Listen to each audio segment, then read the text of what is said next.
gente, sejam todos bem-vindos. Namastê, Raíssa. Namastê, Vilela. Juluz, Pati, namastê. Sejam todas bem-vindas para o nosso encontro, para a nossa live.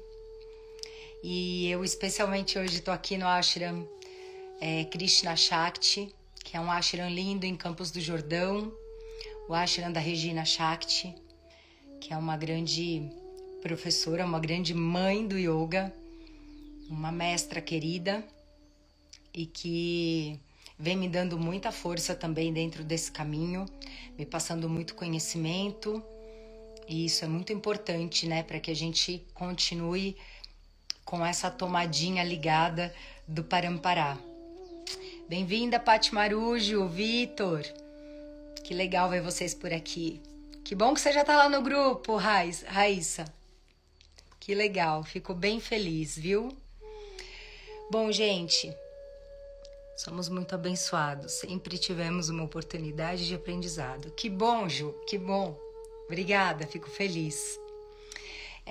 Hoje, bom, a live passada, eu contei para vocês sobre Patanjali, né? Como que esse grande sábio nasceu, por que do nome dele, e por que daquela representação de um corpo meio humano e meio de serpente, né? Então hoje a gente vai começar a aprofundar um pouquinho mais e eu vou dar uma pincelada mais rápida sobre esses 8 membros do yoga, os que são chamados de Ashtanga Yoga. Eu sei que muitos conhecem o Ashtanga Yoga apenas como uma prática de asanas intensa, vigorosa, onde a gente tem uma série fixa, né? Na verdade, não só uma. Se não me engano, são 6 séries de Ashtanga e são séries assim bem desafiadoras com o corpo. E é muito lindo de ver, né, os praticantes de Ashtanga. Mas a gente tem que entender por detrás dessa prática linda qual é o significado do Ashtanga Yoga. Então, Ashtal quer dizer 8 e Anga quer dizer membros. Então, são os 8 membros do yoga. E que essa prática de Ashtanga Yoga, em primeiro lugar, ensina a gente a colocar todos esses 8 membros na nossa prática dentro do nosso tapetinho. Então a gente colocar os yamas, os niyamas, os asanas, os pranayamas, pratyahara, dharana, dhyana e samadhi no nosso tapete. E assim, a cada prática de asanas vai subindo degraus, né, dessa longa escadaria que é o yoga. Primeiro tentando entender um pouquinho mais desses 8 membros, Patanjali nos mostra essa inquietude, né, da nossa mente, essa mente desgovernada que fica voltada e alimentada pelos sentidos do lado de fora. Esse passo a passo na verdade, é uma correção dessas imperfeições da nossa mente e que vão trazendo, assim, uma perfeita quietude e uma perfeita lucidez quando a gente tenta, pelo menos, começar essa prática na nossa vida. Segundo Patanjali, o que nos impede de chegar a essa suprema felicidade, que é a Ananda, né, a bem-aventurança, é o febril desgovernamento do funcionamento da nossa mente. Isso é que faz com que a gente não entre em contato com o que realmente a gente é. E o afastamento da nossa essência gera uma série de traumas, uma série de doenças, de desequilíbrios e que vão cada vez mais como uma bola de neve crescendo dentro da gente. Então, assim, tem um exemplo muito bom para a gente entender primeiro a nossa mente, né? Imagina assim uma noite linda de lua cheia. Uma lua cheia bem grande, bem brilhante, sabe? E aí a gente tem um lago bem calmo, aquele lago que parece um espelho.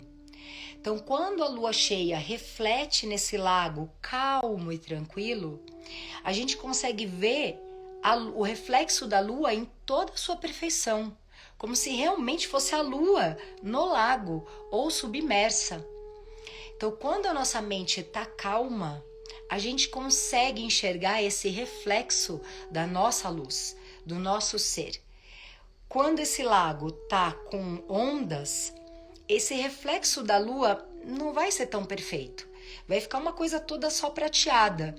Não dá pra gente enxergar essa lua realmente brilhando com perfeição e com exatidão nesse lago. Então assim funciona a nossa mente. Quando a nossa mente ela tá calma, eu consigo enxergar essa luz, né? Que é uma luz do conhecimento, não é porque eu sou iluminado por dentro ou porque tem uma luzinha aqui dentro de mim que não, tá? Isso é muita fantasia também dentro do yoga. Mas o conhecimento, ele é considerado uma luz que ilumina realmente a minha mente, que joga a luz na minha escuridão, que é a minha ignorância. Então, quando essa mente está calma como o lago, é possível que essa lua maior reflita essa luz e eu possa enxergar a luz com precisão, com perfeição. Então, os 8 passos, os 8 membros do yoga não são passos, tá? Não é algo que eu preciso fazer primeiro um para depois fazer o outro e depois fazer o outro e depois chegar no outro. E nem samadhi, que é o último membro, é uma meta. É algo que simplesmente acontece. Esse acontecer é algo simples e eu amo quando o meu professor Jonas Mazetti fala sobre samadhi. Porque de muitos cursos de yoga que eu fiz, muitas pessoas colocavam o samadhi como uma meta onde só seres iluminados e grandes mestres e sábios chegavam lá. Porque todos os teus chakras têm que estar alinhados, porque a tua kundalini tem que subir, porque... E não é bem assim que o samadhi funciona. O samadhi funciona por várias interferências externas também, porque tem várias formas externas da gente encontrar esse último passo, e tem sim. E também tem uma questão kármica, tem uma questão que está além do nosso entendimento, né? Dentro das nossas condições de outras vidas, dentro do nosso esforço aqui nessa vida para o conhecimento, dos nossos estudos e da nossa prática, né? Da nossa prática de yoga no tapetinho e fora dele, né? Então tudo isso pode levar uma pessoa a ter um estado alterado da mente, que é o samadhi. E nem por isso alguém que tem samadhi é um praticante de yoga também. Então isso é bem legal ficar claro pra gente, porque as pessoas às vezes traduzem o samadhi como a iluminação. E aí as pessoas querem chegar nesse lugar e querem ser seres iluminados. E não é bem por aí. Não tem nada disso, tá? Então a gente vai dar uma pincelada hoje. Quando chegar no 8º passo, eu vou um pouquinho mais fundo nesse assunto de samadhi, tá? Então o primeiro passo do yoga é yama. Yama é um conjunto de 5 condutas éticas, onde eu executo essas condutas comigo mesmo e com o outro, tá? São 5 abstenções do nosso comportamento que nos ajudam a gerar um bom caráter, tá? E dentro dos yamas, nós temos 5 yamas, tá? 5 vertentes, né? É um relacionamento perfeito e eficiente com nós mesmos e com o nosso semelhante. Então, o primeiro niyama é chamado de ahimsa. Ahimsa quer dizer a não violência.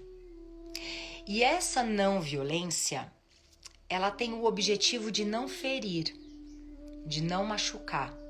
Seja um ser humano, seja sua mãe, seja o seu vizinho que é um chato, seja os animais, seja a natureza.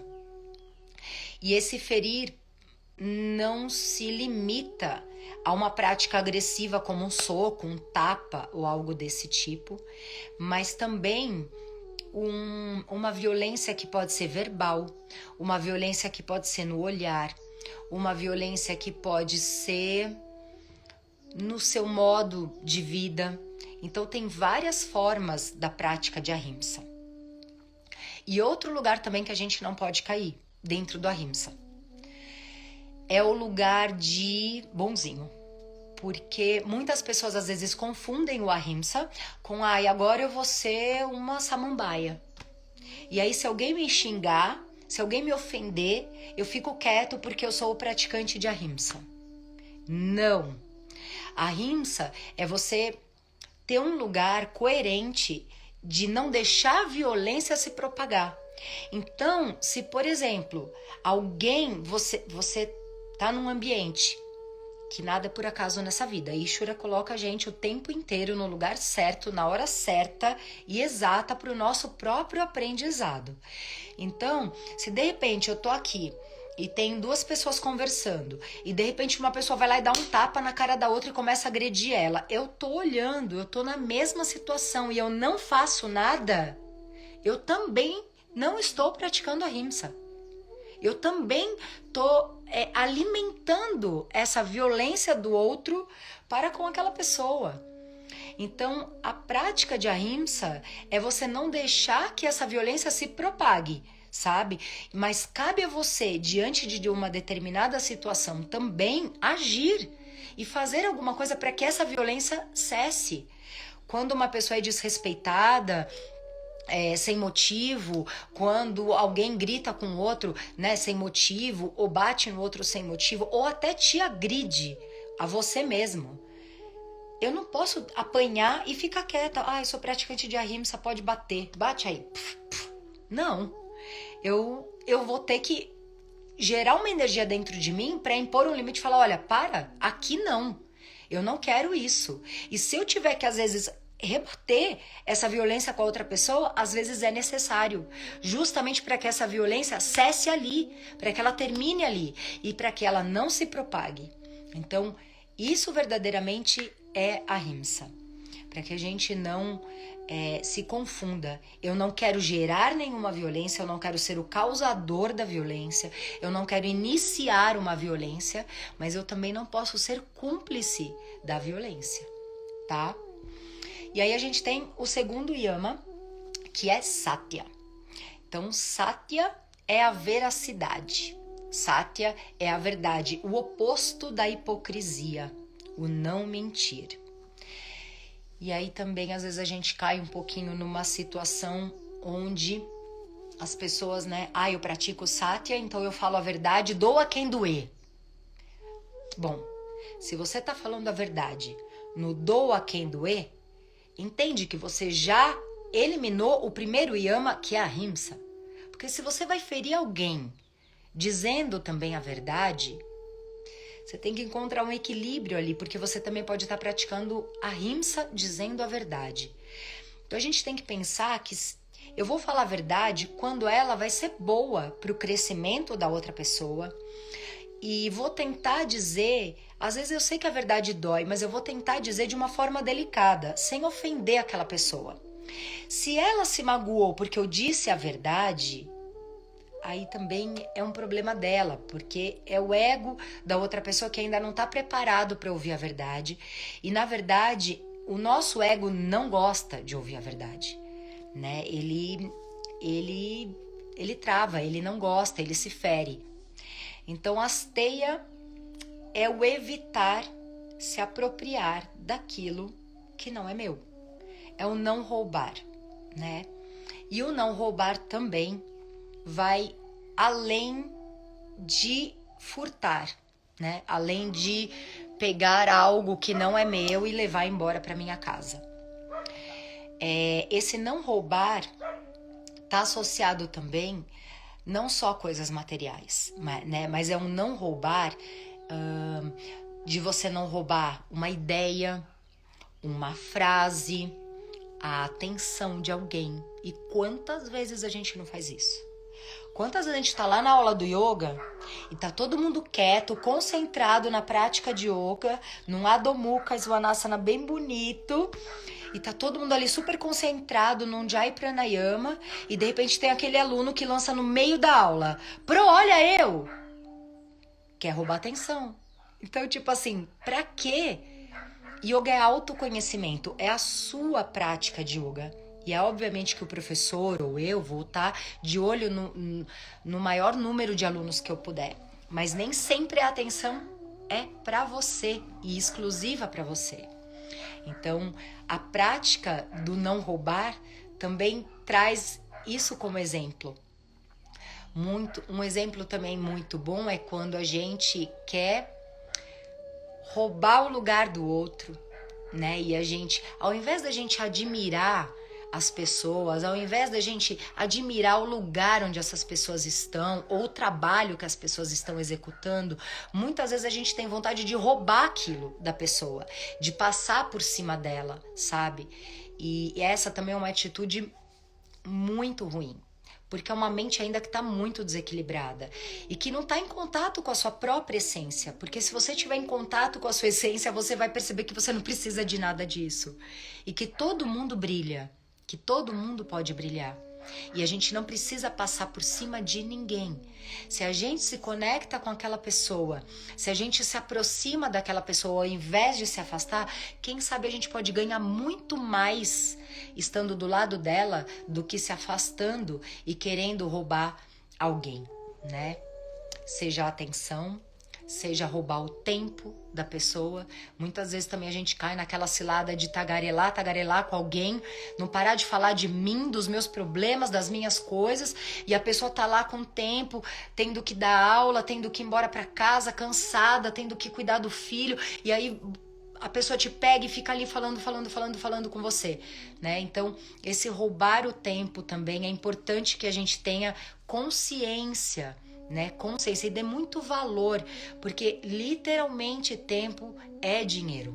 Ainda mais hoje em dia, tempo é dinheiro, né? Não roubar a atenção, não roubar o marido, não roubar o namorado, um paquera de alguém. Esse ponderamento do nosso comportamento através dos yamas é muito gratificante, é muito engrandecedor mesmo no nosso caminho, sabe? É algo que nos conduz para frente e para cima e não nos atrasa.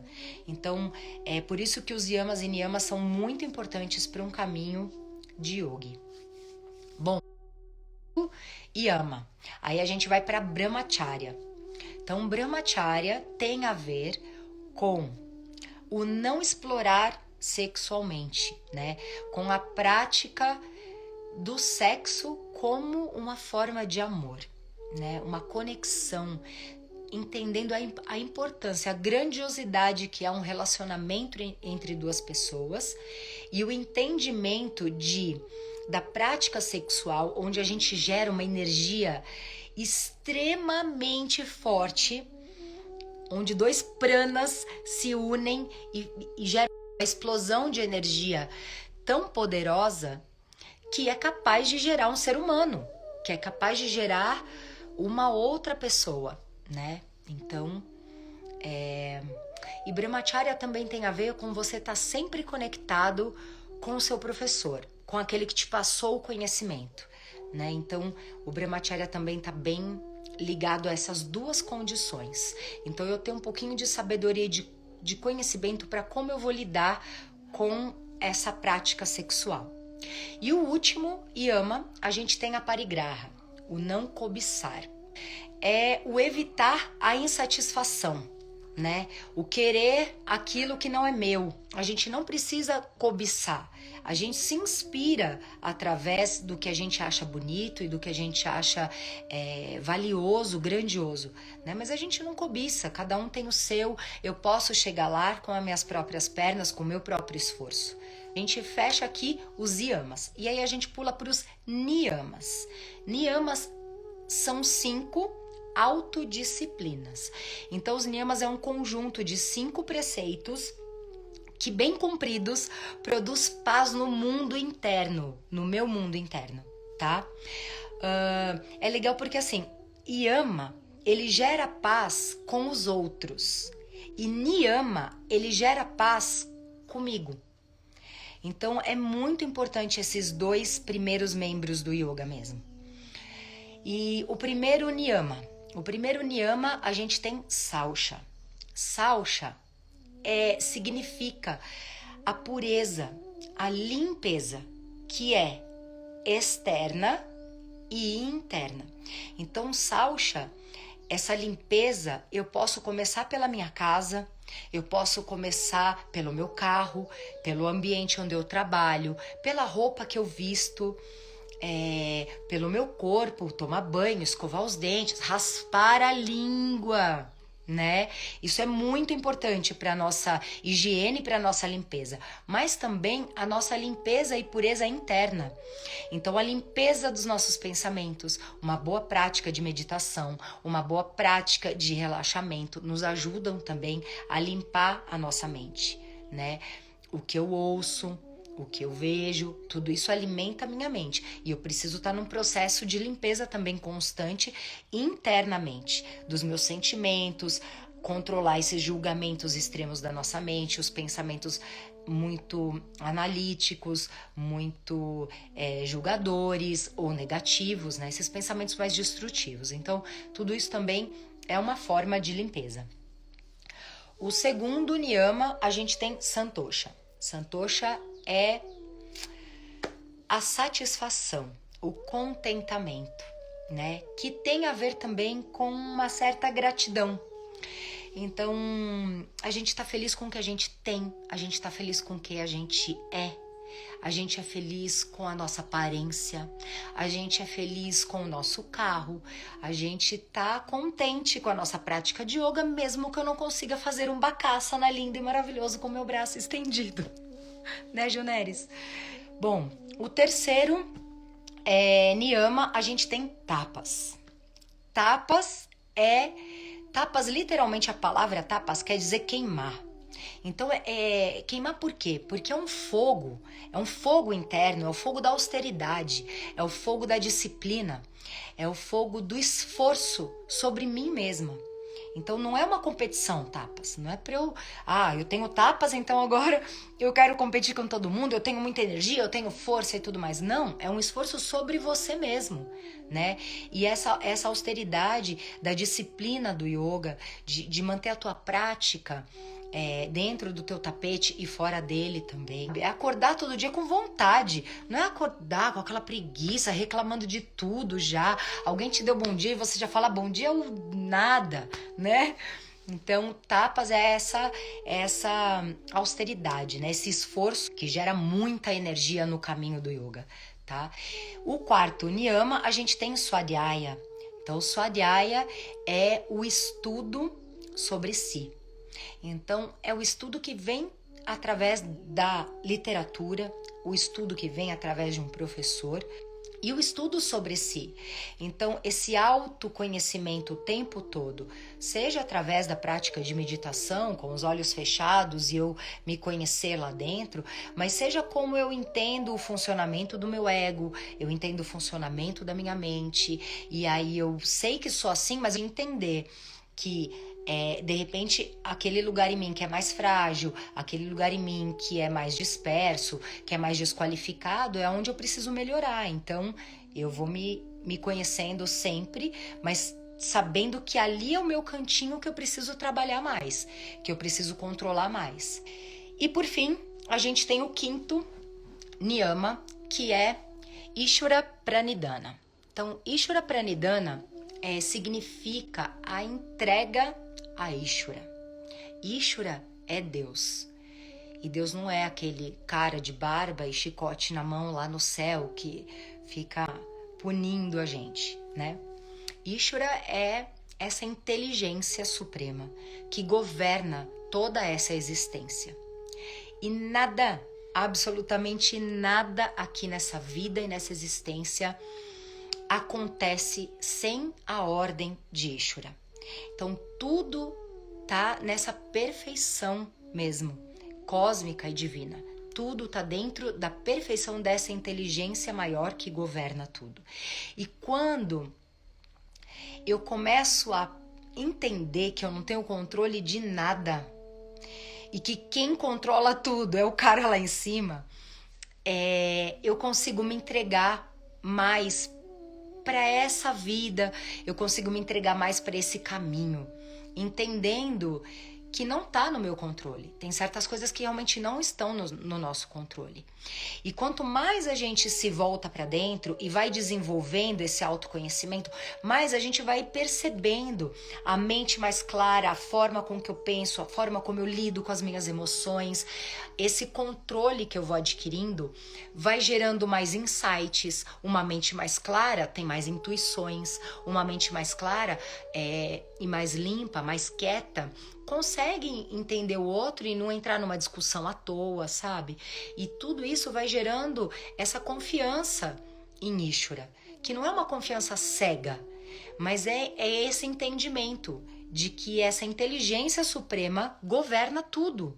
Tá tudo dentro dessa ordem perfeita dos karmas, do dharma, e que nenhuma folhinha cai da árvore por acaso. Não cai nada. Tá tudo nessa perfeita ordem de Ishvara. E sem a graça divina, o esforço do praticante de yoga é impotente. Então, quem pratica realmente yoga começa a desenvolver essa confiança, essa entrega, tá? Bom, o terceiro membro do yoga, aí a gente pula para os asanas, que são as posturas psicofísicas do yoga. Psicofísicas, por isso que não é ginástica. Yoga não é acrobacia, yoga não é só ficar sentadinho e meditar. Yoga não é ginástica ou qualquer método de atividade física, né? Os asanas são posturas físicas, sim, que nos ajudam a manter uma mente presente no movimento que eu tô fazendo, né? Na minha prática de asanas. E os asanas limpam muitas áreas internas, assim, físicas mesmo, como os nossos órgãos, as nossas glândulas. E, obviamente, as nossas glândulas estão conectadas com os nossos centros energéticos. O movimento que eu faço com o meu corpo vai liberando os meus canais energéticos, que são as nadis. Então, e assim por diante. Tudo está conectado. Mas as posturas, os asanas, não é ginástica. São posturas psicofísicas, onde eu vou estar sempre trabalhando fora, mas dentro de mim também, tá?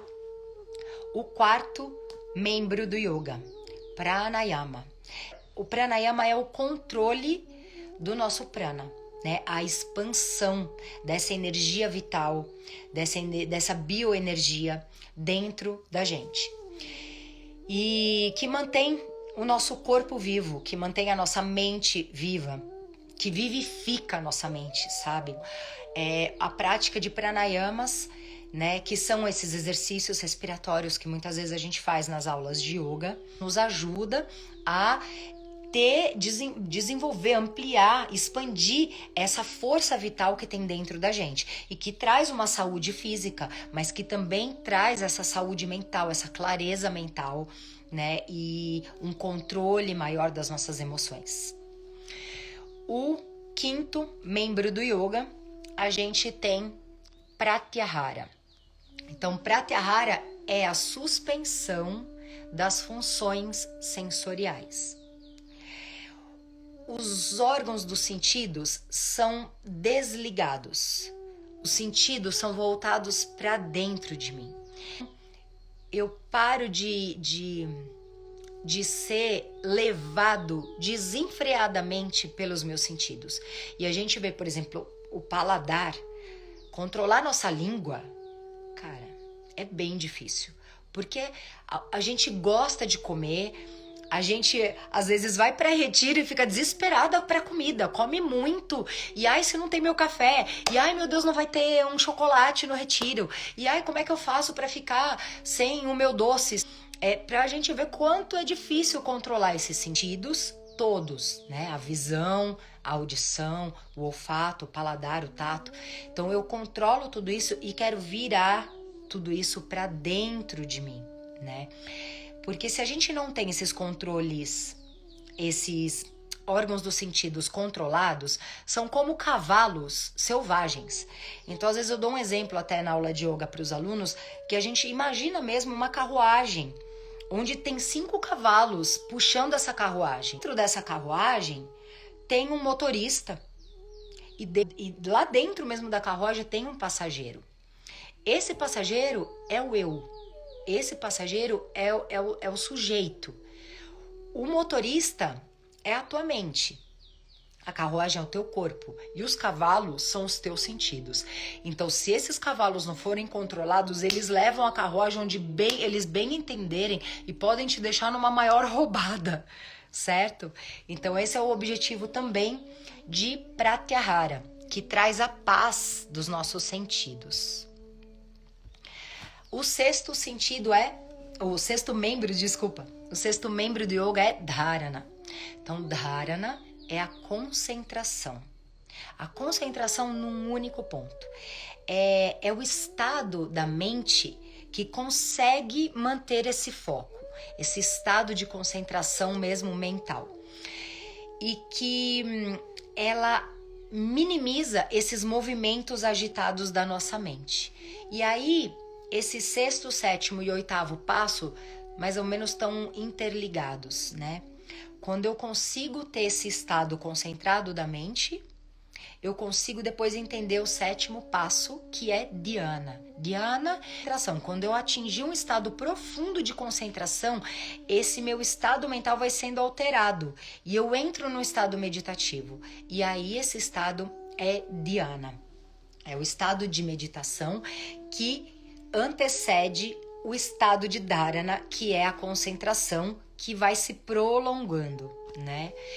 E o objetivo em que se medita está na maior parte do tempo em manter a mente o tempo inteiro focado nessa atenção, né? Então é uma interrupção mesmo.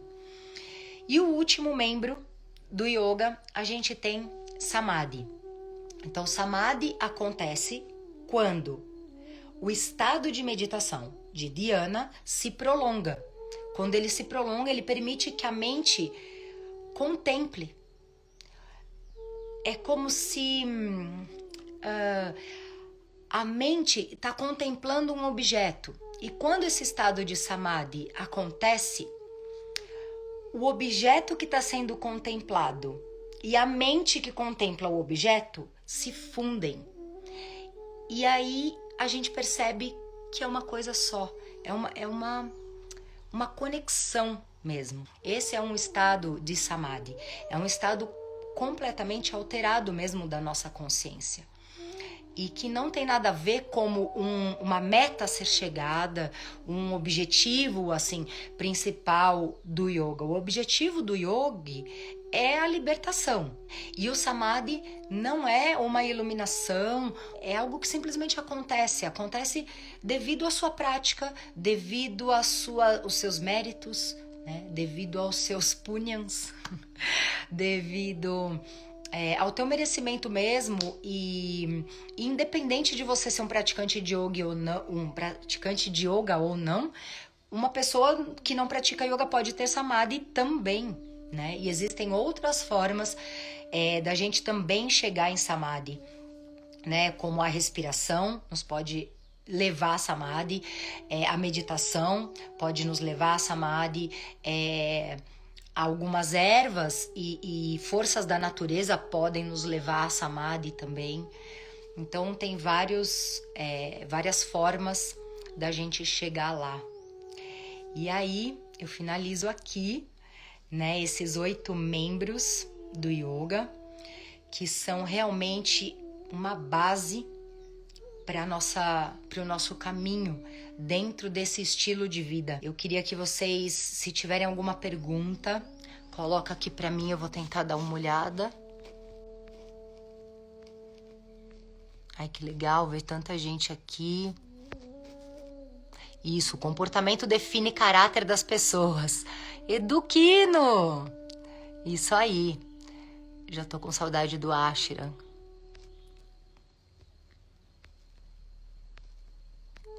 Lindas palavras, Pri. Obrigada, gente. Obrigada pelas flores, pelos coraçõezinhos, pelo carinho, pelos beijinhos. O tempo de vocês, de estarem aqui comigo. De coração, muito obrigada. Eu quero agradecer a presença de todos vocês, sem exceção, mesmo aquelas pessoas que eu não consegui até falar o nome aqui. A live vai ficar gravada. Não, turma, a live não vai ficar gravada. Esse não é o intuito, né? Eu falei pra vocês na primeira live também. A gente tem um grupo de WhatsApp chamado Yoga Além do Tapetinho. Lá na bio do meu Instagram tá o link que você pode entrar nesse grupo gratuitamente. Pode convidar quem você quiser para entrar no grupo, não tem problema nenhum. Aliás, convidem mesmo, compartilhem, para que a gente possa passar esse conhecimento e fazer com que mais pessoas tenham acesso a coisas simples e que podem ajudar muito a gente nesse caminho evolutivo. Tá? Então se conecta lá, entra no grupo. Dentro desse grupo eu vou colocar as lives para quem não viu, para quem chegou atrasado aqui e falou que perdeu. Eu vou colocar lá para que vocês possam ter acesso. E nesse grupo de WhatsApp, além das lives, eu vou compartilhar com vocês textos, frases, áudios, até meditações, sabe? Para que a gente possa tá se beneficiando realmente desse conhecimento, sabe, do yoga. Quando tiver retiros, cursos, vivências que a gente possa fazer, sabe, juntos, eu acho que vai ser um grupo tipo uma família, sabe? Eu adoro quando o meu professor Jonas também fala disso, que a gente tem que pensar que a gente é uma família, assim como a Regina fala aqui no Ashram, sabe? É uma família, a gente não larga a mão, ela diz, não larga a mão nunca. E é assim, então o conhecimento ele tem que ser passado o tempo inteiro. Não adianta eu ficar com isso pra mim, né? E nem você pra você. A gente tem que estar compartilhando. Gente, obrigada. Harion. Beijo no coração. Tchau, até mais.